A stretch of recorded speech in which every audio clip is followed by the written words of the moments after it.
नमस्कार मित्रों, ज्योतिष मित्र विजय कुमार तिवारी के साथ एक नया वीडियो फिर।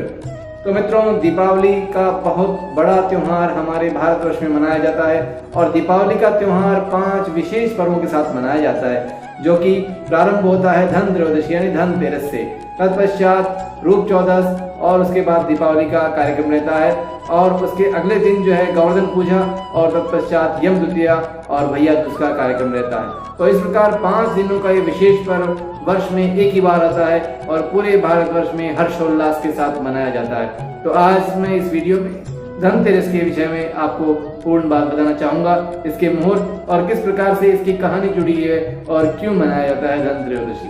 तो आइए जानते हैं धनतेरस के बारे में।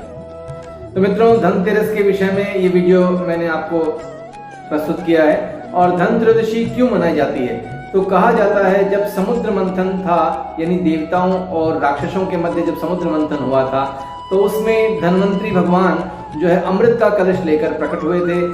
और मित्रों, आपको विदित है कि धनत्रयोदशी दीपावली के 2 दिन पूर्व यानी कार्तिक मास की त्रयोदशी तिथि यानी कृष्ण पक्षी त्रयोदशी तिथि को मनाया जाता है, जो कि 10 नवंबर 2023 को है इस बार। तो मित्रों, धनत्रयोदशी के विषय में आज हम आपको पूरा वीडियो बता रहे हैं कि धनत्रयोदशी क्यों मनाई जाती है और धनत्रयोदशी के पीछे मनाने का विशेष कारण क्या है, किस प्रकार से ये त्योहार मनाया जाता है और क्या क्या इस कार्यक्रम में करना चाहिए, पूजा का विधान क्या रहेगा और विशेष जो है कुछ सामान खरीदने का यानी आभूषण आदि खरीदने का मुहूर्त क्या रहेगा। तो आइए जानते हैं इस विशेष मुहूर्त और विशेष त्योहार के बारे में। तो मित्रों, सबसे पहले कहा गया है कि जब भगवान धन्वंतरी अमृत कलश लेकर निकले थे, जब समुद्र मंथन हुआ था तो अमृत कलश लेकर भगवान धन्वंतरी निकले थे। और अमृत कलश जब निकले तो कलश एक बर्तन के रूप में गिना जाता है। तो इसी कथानक के अनुसार कहा गया है कि इस दिन यानी इस त्रयोदशी को कोई भी व्यक्ति तांबे के या किसी धातु के बर्तन खरीदता है तो वो बहुत शुभ रहते हैं। साथ में इस दिन बहुत प्रकार से आभूषण भी खरीदे जाते हैं और कहा जाता है कि 13 गुना धन हो जाता है। जो कोई भी सामान जो खरीदा जाता है वो 13 गुना बढ़ोतरी होती है। तो इस दिन विशेष पर्व यह है कि इस त्योहार पर यदि कोई पूजा पाठ किया जाता है और भगवान कुबेर को स्मरण किया जाता है और धन्वंतरी भगवान को याद किया जाता है, तो धन्वंतरी स्वास्थ्य के भी अधिदेवता हैं और इस दिन राष्ट्रीय आयुर्वेद दिवस भी मनाया जाता है। तो इस दिन जो पूजा करता है वह अच्छे स्वास्थ्य को पाता है और अच्छे धन का स्वामी बनता है। तो आइए इस कथानक को जानते हैं कि क्यों मनाई जाती है धनत्रयोदशी। इसके पीछे एक कथानक भी दिया हुआ है कि प्राचीन समय में राजा हेम नाम के एक राजा हुआ करते थे और राजा के जब पुत्र हुआ तो ऐसा आशीर्वाद मिला भगवान से कि विवाह के 4 दिनों बाद में जो है इसकी मृत्यु हो जाएगी।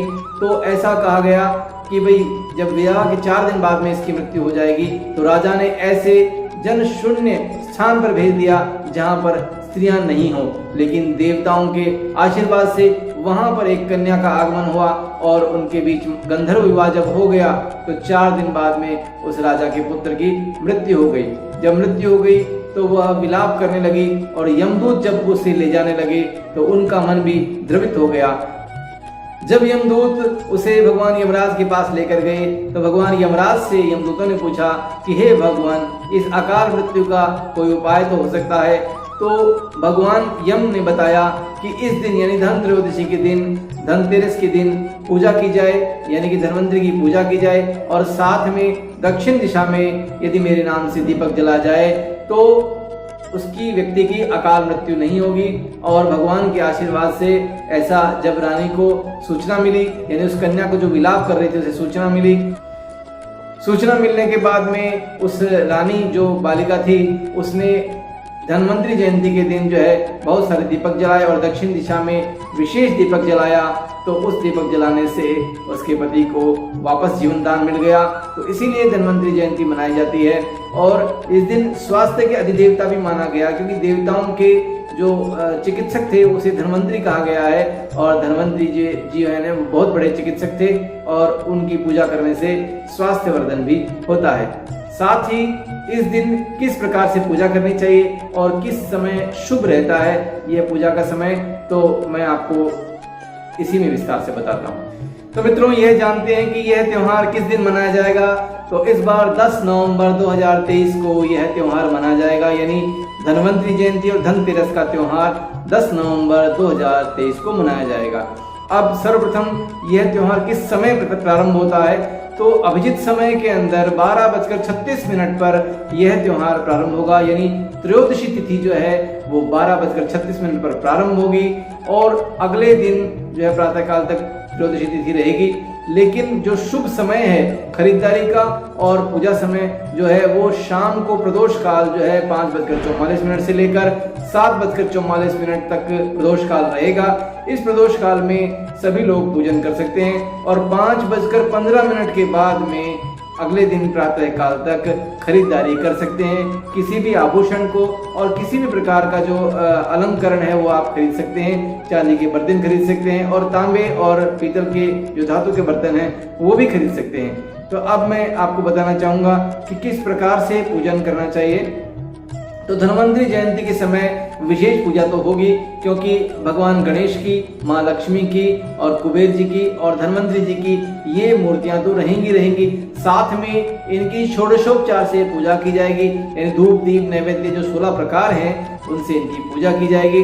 तत्पश्चात 13 दीपक जलाए जाएंगे, यानी एक विशेष दीपक जो बड़ा दीपक होगा वो दक्षिण दिशा में जलाया जाएगा और बाकी जो 12 दीपक हैं वो घर में अलग अलग स्थान पर, यानी कि रसोई के अंदर, मुख्य द्वार के बाएं और दाहिने और बाकी जितने भी पूजा स्थल है वहां पर सब जगह स्थानों पर दीपक जलाए जाएंगे। लेकिन जो 13वां बड़ा दीपक है वो जो दीपक है देसी घी का दीपक जलेगा और वो दीपक जो है दक्षिण दिशा में जलाया जाएगा, क्योंकि दक्षिण दिशा के स्वामी कुबेर भी हैं और धन्वंतरि जी भी जो है दक्षिण दिशा के हैं और यम जो है वो दक्षिण दिशा के स्वामी हैं। इसलिए यह दीपक दक्षिण दिशा में जलाया जाएगा, जिससे अकाल मृत्यु का हरण होता है, यानी उस व्यक्ति की अकाल मृत्यु नहीं होती और उस व्यक्ति के घर पर कोई भी प्रकार की बाधाएं नहीं आती।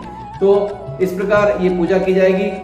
पूजा में सर्वप्रथम भगवान गणेश जी का पूजन होगा, तत्पश्चात माँ लक्ष्मी का और उसके पश्चात कुबेर का और अंत में धन्वंतरि जी का पूजन विशेषकर होगा। धन्वंतरि पूजा की जाएगी और धन्वंतरि जी की आरती और महालक्ष्मी जी की भी आरती की जाएगी।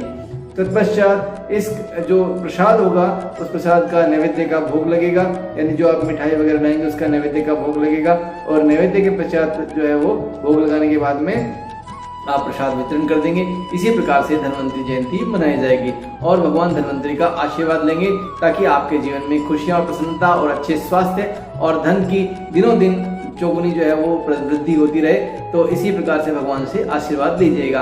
तो मित्रों, वीडियो कैसा लगा, जानकारी कैसी लगी, इस जानकारी को अपने मित्रों के साथ शेयर करें और जिन मित्रों ने अभी तक सब्सक्राइब नहीं किया है वे सब्सक्राइब करें, लाइक करें और एक कमेंट जरूर डालें।